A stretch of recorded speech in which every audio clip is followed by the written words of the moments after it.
Did Magomed Ankalaev really lose at UFC 320 because of an injury? Or was Alex Pereira just too powerful, too precise, and too damn scary for anyone in that cage? And wait, what's this rumor about Ilia Topuria versus Justin Gaethje in January 2026? Yup, buckle up because this one's going to be wild. Let's break down the chaos, the controversy, and the comeback stories that could shake the UFC in 2026. When the dust settled at UFC 320, one thing was clear: Magomed Ankalaev was not himself. Fans noticed it, analysts whispered it, and memes? Oh, they went to work immediately. One meme literally said Ankalaev fought like his controller disconnected. But jokes aside, the Russian powerhouse who once looked unstoppable seemed off. His movement was slower, his timing late by milliseconds. And against a sniper like Alex Pereira, a few milliseconds might as well be a lifetime. The big question everyone's asking: was he injured before the fight? Reports started surfacing a few days after the fight, whispers that Ankalaev had been dealing with an old leg injury. Apparently it was something that never fully healed after his fight camp. His team tried to keep it quiet, thinking he'd recover enough to perform, but inside the octagon, every kick told a story.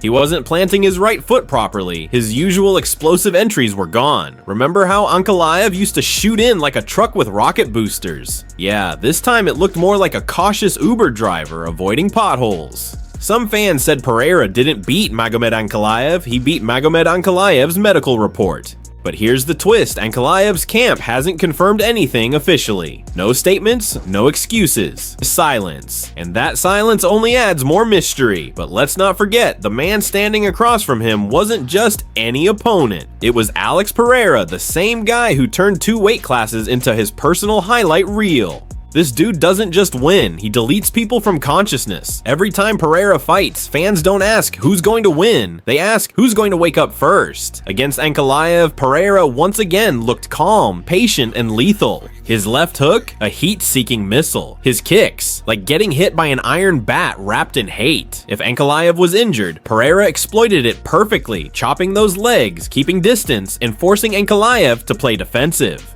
By round 2, the writing was on the wall. By round 3, the wall collapsed. Pereira retained the title, and Ankalaev walked away limping, both literally and figuratively.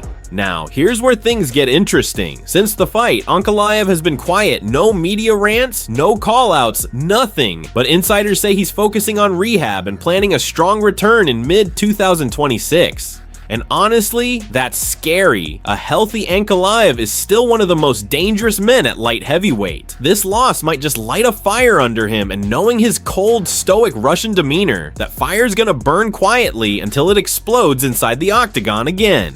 Imagine a rematch, Pereira versus Ankalaev 2, but this time, no injuries, no excuses, just pure violence. Dana White would probably sell his left shoe to make that happen again. While the light heavyweight division tries to figure out its chaos, another storm brews at lightweight Ilia Topuria versus Justin Gaethje. Now that's not just a fight, that's a fireworks show wrapped in C4. Ilia Topuria, El Matador, the undefeated Spanish-Georgian wrecking ball, has been running through opponents like it's a video game on easy mode. He's got that clean boxing, surgical accuracy, and the kind of self-confidence that could power an entire city.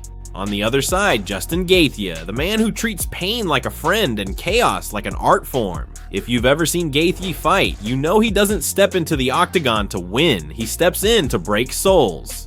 So the rumor mill says UFC is eyeing January 2026 for Topuria versus Gaethje, possibly for a #1 contender spot. Why January? Because both fighters will be coming off rest periods, and the lightweight division will be in desperate need of a title eliminator.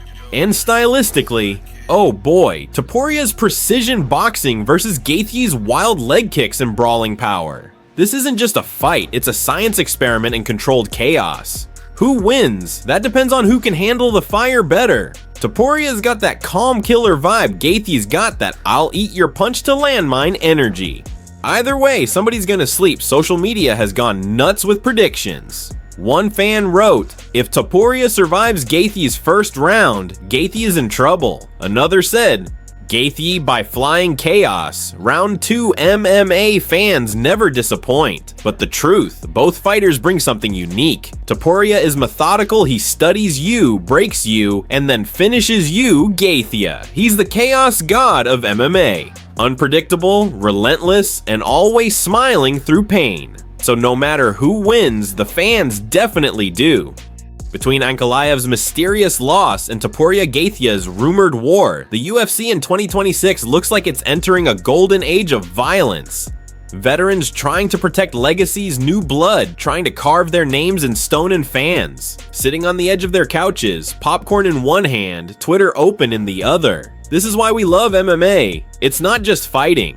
It's storytelling, drama, emotion, and memes all wrapped into one bloody masterpiece. So what do you think? Was Ankalaev's loss just bad luck and injury, or was Alex Pereira simply untouchable that night? And if Topuria versus Gaethje really happens in January 2026, who's walking out with their hand raised, the technician or the madman? Let me know in the comments. And if you made it this far, you're officially one of the real ones. Until next time, keep your guard up, keep your memes ready, and never underestimate a fighter with something to prove.